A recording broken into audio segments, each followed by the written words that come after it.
देश के 22 लाख से ज्यादा छात्र छात्राओं को उस वक्त बड़ा झटका लगा जब 12 मई 2026 को अचानक से खबर आई कि नीट यूजी 2026 की परीक्षा रद्द की जाती है। टीवी चैनलों पर खबरें चली, मोबाइल में नोटिफिकेशन आया तो हजारों छात्र छात्राओं को बड़ा झटका लगा। उन छात्र छात्राओं को जिन्होंने दिन रात मेहनत करके नीट यूजी का एग्जाम दिया था, जिन्होंने दिन रात एक करके पढ़ाई की थी और ये सोचा था कि परीक्षा में पास होने के बाद एमबीबीएस में दाखिला मिलेगा और वे डॉक्टर बनेंगे।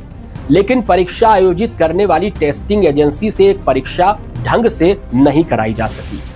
12 मई 2026 दिन मंगलवार खबर आई कि नेशनल टेस्टिंग एजेंसी यानी एनटीए ने नीट यूजी 2026 की परीक्षा को रद्द कर दिया है। परीक्षा 3 मई 2026 को आयोजित की गई थी। कहा गया कि नीट का पेपर लीक हुआ है, इस वजह से परीक्षा को रद्द किया गया।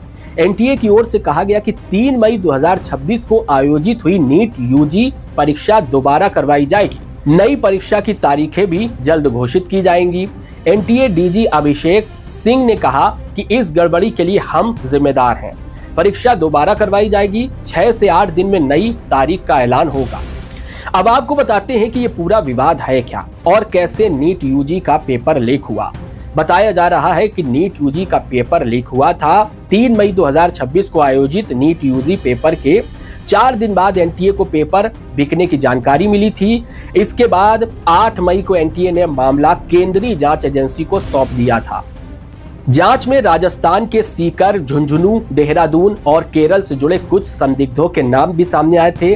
राजस्थान पुलिस के स्पेशल ऑपरेशन ग्रुप के अनुसार परीक्षा से पहले व्हाट्सएप पर 150 पन्नों की एक पीडीएफ वायरल हुई थी, जिसमें करीब 400 सवाल थे। शुरुआती जांच में इनमें से लगभग 120 सवाल असली पेपर से मेल खाते पाए गए।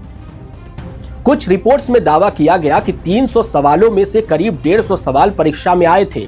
एनटीए का कहना है कि जांच अभी शुरुआती चरण में है और हर एंगल से पड़ताल की जा रही है। मीडिया रिपोर्ट्स की माने तो नीट का पेपर क्वेश्चन बैंक के जरिए लीक किया गया। इसमें फिजिक्स, केमिस्ट्री और बायोलॉजी के सवाल थे। ये सभी हाथ से लिखे गए और इनकी हैंडराइटिंग भी एक ही थी। जांच एजेंसी पता लगा रही है कि आखिर ये पेपर लीक कहां से हुआ। हालांकि इसका खुलासा राजस्थान के सीकर से हुआ है। केरलम के कॉलेज में एमबीबीएस कर रहे चूरू के एक लड़के ने क्वेश्चन बैंक सीकर में अपने दोस्त को भेजा था। 2 मई को राजस्थान में पेपर शेयर हुआ। दोस्त ने क्वेश्चन बैंक सीकर के एक पीजी संचालक को दिया। उसने पीजी में रहने वाले स्टूडेंट को क्वेश्चन बैंक शेयर किया। इसी तरह दूसरे स्टूडेंट और करियर काउंसलर तक पहुंचा। इस तरह ये पेपर बढ़ता चला गया। 3 मई को पीजी संचालक ने पुलिस से शिकायत की। परीक्षा होने के बाद सीकर के एक पीजी संचालक ने उद्योग नगर थाने और एनटीए को यह शिकायत दी थी कि एक कथित क्वेश्चन बैंक बड़ी संख्या में छात्रों को मिला है। 6 से 7 मई को पेपर से जुड़ी ऑनलाइन चैट वायरल हुई। आंसर की और परीक्षा से जुड़ी चर्चाएं ऑनलाइन सामने आने के बाद छात्रों और कोचिंग सेंटर्स में कथित क्वेश्चन बैंक को लेकर चर्चा भी शुरू हुई, जो कथित तौर पर असली परीक्षा से काफी मिलता जुलता था। 7 मई को एनटीए ने गड़बड़ी की बात कही। एनटीए ने पुष्टि की कि उसे परीक्षा के 4 दिन बाद यानी 7 मई को कथित गड़बड़ियों से जुड़े इनपुट मिले हैं। एनटीए एजेंसी ने बताया कि यह मामला राजस्थान और उत्तराखंड से सामने आया है। 8 मई को एनटीए ने जांच केंद्रीय जांच एजेंसियों को सौंपी। 10 मई को इस मामले में 13 लोग अरेस्ट किए गए। Rajasthan police special operation group यानी एसओजी ने कहा कि उसने नीट पेपर लीक मामले में जांच शुरू कर दी है। 12 मई तक सीकर और आसपास के इलाकों से 13 लोगों को अरेस्ट किया गया। मीडिया रिपोर्ट्स में बताया गया कि क्वेश्चन बैंक में फिजिक्स, केमिस्ट्री और बायोलॉजी के 300 से ज्यादा सवाल थे। इसमें से 150 सवाल हूबहू नीट के पेपर में आए। पेपर में कुल 180 सवाल हल करने होते हैं और प्रत्येक सवाल 4 अंक का होता है, यानी 720 में से 600 नंबर के सवाल सीधे क्वेश्चन बैंक में आए। एक्सपर्ट्स के अनुसार किसी विशेष क्वेश्चन बैंक से परीक्षा में कुछ सवाल हूबहू आने की संभावना रहती है, लेकिन इतनी बड़ी संख्या में प्रश्न आने की संभावना आमतौर पर नहीं होती।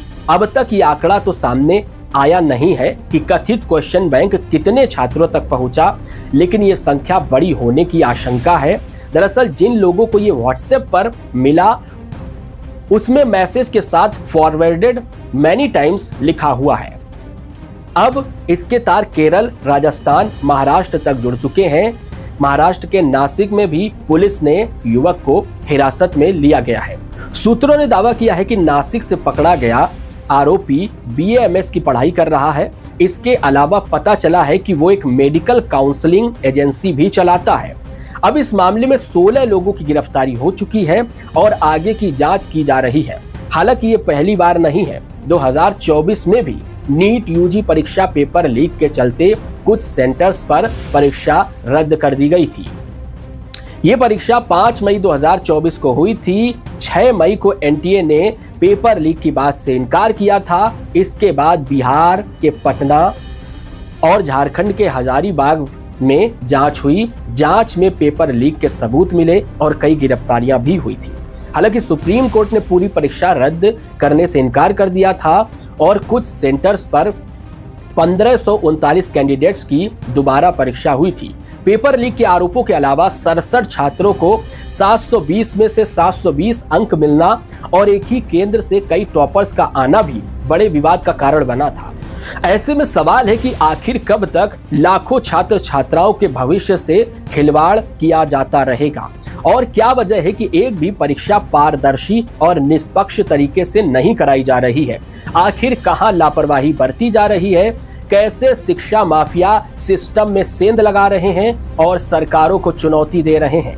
NTA जैसी टेस्टिंग एजेंसी एक बार फिर से सवालों में है और NTA पर बड़े सवाल उठ रहे हैं कि आखिर बार बार पेपर कैसे लीक हो रहा है।